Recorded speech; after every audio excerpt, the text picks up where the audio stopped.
샬롬, 주의 평안을 여러분에게 전합니다. 2021년에 시간을 보내시면서 어제 추수감사 주일을 보내시면서 어떤 마음이셨는지요?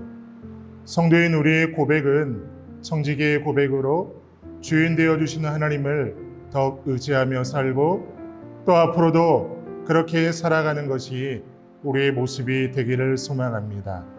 오늘 주시는 하나님의 말씀 같이 나누도록 하겠습니다.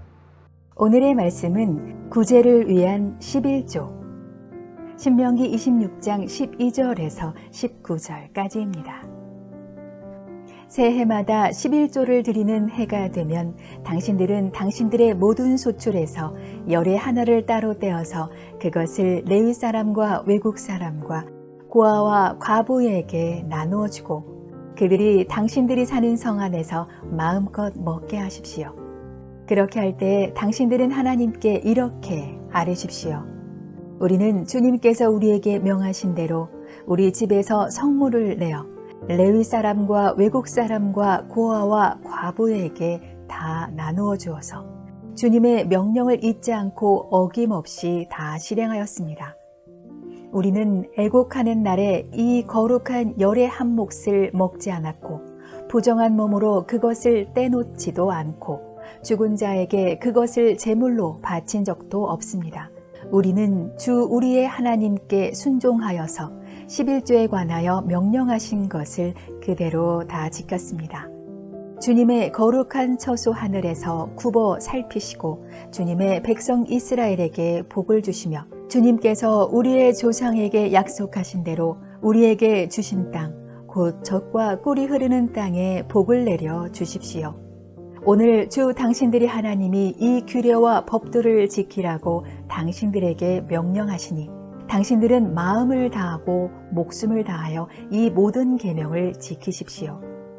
오늘 당신들은 당신들의 주님을 하나님으로 모시고 그의 길을 따르며 그의 규례와 명령과 법도를 지키며 그에게 순종하겠다고 약속하였습니다.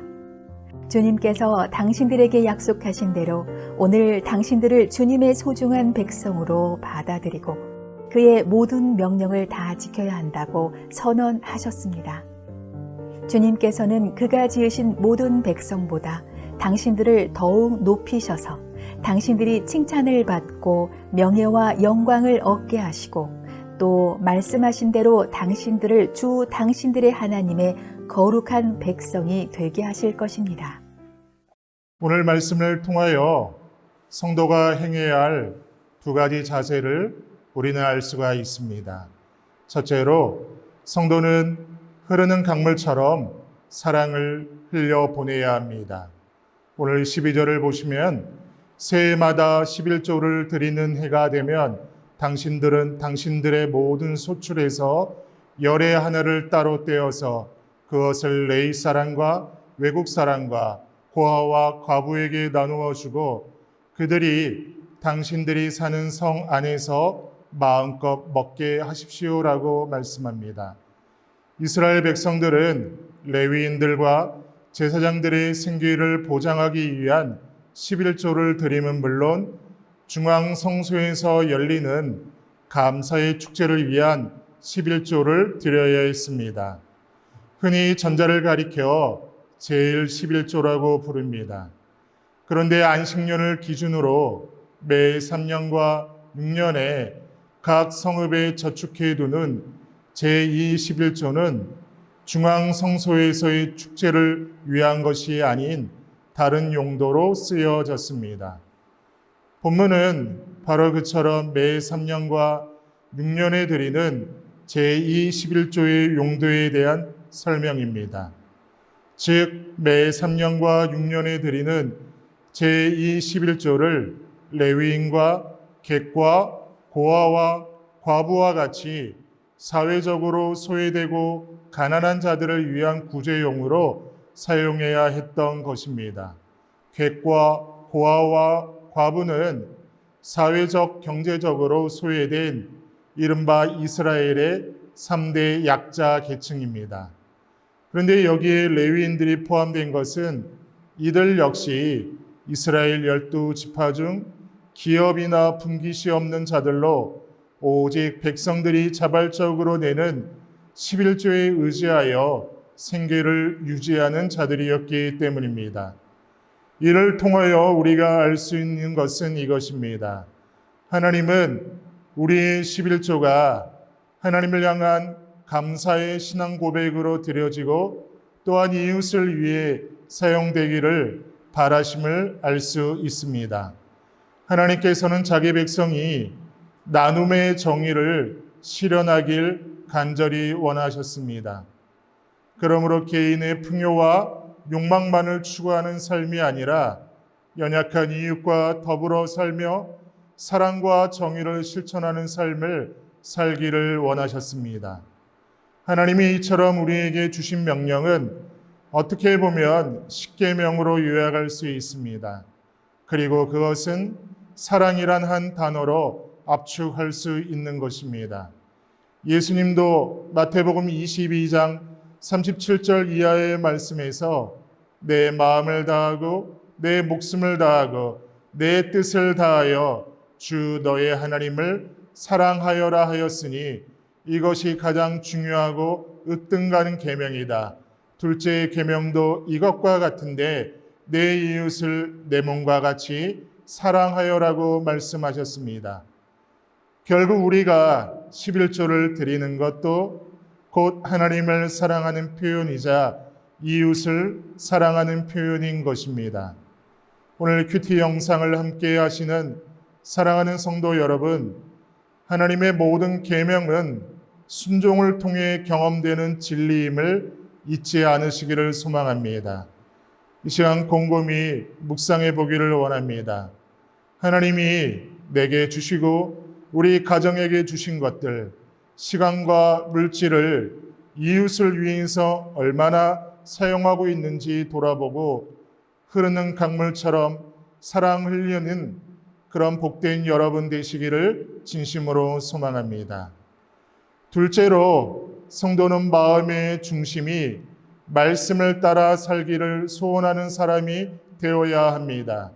오늘 17절을 보시면은 오늘 당신들은 당신들의 주님을 하나님으로 모시고 그의 길을 따르며 그의 규례와 명령과 법도를 지키며 그에게 순종하겠다고 약속하였습니다. 라고 말씀합니다. 성도인 우리는 하나님을 믿습니다. 하나님이 모든 만물 위에 뛰어나심을 믿고 그 하나님이 세상을 지으시고 나를 지으셨음을, 나를 구원하셨음을, 지금도 내 삶을 주관하심을 믿습니다. 지금 제가 드린 이 말씀에 이견이 없으실 것입니다. 하지만 하나님을 믿는다고 하면서 하나님을 믿지 않는 사람처럼 살아갈 수도 있습니다. 하나님의 말씀을 따르지 않고 내 생각에 따라 살아갈 수도 있습니다. 이스라엘 백성은 자신들의 하나님으로 모신다고 했습니다. NIV 영어 성경에서는 선언이라고 풀이하였습니다. 정리하여 말씀드리면 여호와는 내 하나님이십니다라고 선언한다는 것입니다. 말로만 선언하는 것이 아니지요. 하나님의 도를 행하고 규례와 명령과 법도를 지키고 그의 말씀을 듣고 순종하는 것입니다. 하나님의 말씀을 지켜 행하는 것이 하나님을 믿는 내 믿음을 공표하는 것입니다. 그런데 하나님도 이스라엘 백성에게 같은 표현을 하십니다. 18절을 보시면 주님께서 당신들에게 약속하신 대로 오늘 당신들을 주님의 소중한 백성으로 받아들이고 그의 모든 명령을 다 지켜야 한다고 선언하셨습니다. 라고 말씀합니다. 하나님은 우리를 그의 백성으로 선언하셨다고 했습니다. 그런데 영어 성경은 같은 단어를 사용합니다.